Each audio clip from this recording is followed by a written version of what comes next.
গেল বছরের বন্যার ক্ষতি কাটিয়ে না উঠতেই শেরপুরে ফের দেখা দিয়েছে বন্যা।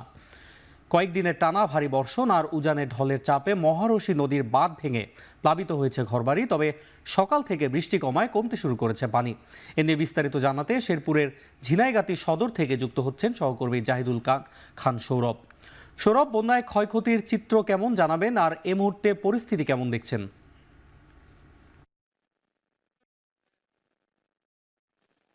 অন্যময় ২০২৪-এর যে স্মরণকালের ভয়াবহ বন্যার সম্মুখীন হয়েছিল এই ঝিনাইগাতি উপজেলাবাসী, এর মধ্যে কিন্তু সেই ক্ষতি পুষে না উঠতে কিন্তু আবারও এক আকস্মিক বন্যার মুখোমুখি হয়েছে এই সদর উপজেলার বেশ কয়েকটি পরিবার।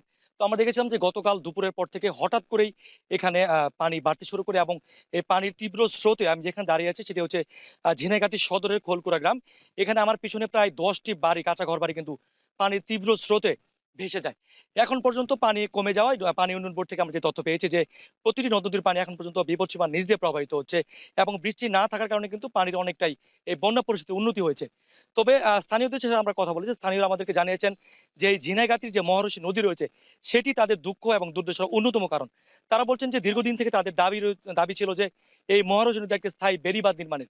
কিন্তু পানি উন্নয়ন বোর্ড থেকে গত কয়েকদিনে যে পরিমাণ জিও ব্যাগ ফেলে শুধুমাত্র নামমাত্র দায় সারা কাজ করা হয়েছে, সেটিতে তারা তীব্র ক্ষোভ জানিয়েছেন।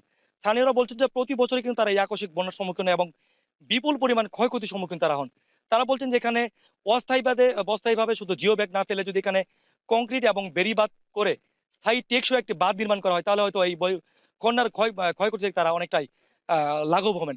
তো আমি এই পর্যন্ত কৃষি বিভাগের সাথে কথা বলেছিলাম। কৃষি বিভাগ আমাকে জানিয়েছেন যে এই আকস্মিক বন্যা এখন পর্যন্ত প্রায় ১৫৬৫ হেক্টর সদ্য রোপণ কিন্তু যে আমন ধান, সেটি কিন্তু ক্ষয়ক্ষতি হয়েছে, এবং এই আগাম যে শীতকালীন সবজি রয়েছে প্রায় ৬৫ হেক্টর যে আগাম শীতকালীন সবজি, সেটিও কিন্তু এই পানির তলে ডুবে গেছে, এবং প্রায় অর্ধ শতাধিক মাছের ঘের ডুবে গিয়েছে। এবং সবশেষ যে তথ্য আমরা পেয়েছি যে এখন পর্যন্ত প্রায় এই পানির তীব্র স্রোতে ভেসে গিয়ে প্রায় ২ জনের মতো কিন্তু আমরা মৃতের খবর আমরা পেয়েছি। তবে উপজেলা প্রশাসন বলছে যে তাদের কাছে পর্যাপ্ত শুকনো খাবার রয়েছে এবং রেস্কিউ টিম রয়েছে, এবং স্থানীয়দের দাবি যে এখানে একটা টিকসই একটা স্থায়ী বেড়িবাঁধ নির্মাণ।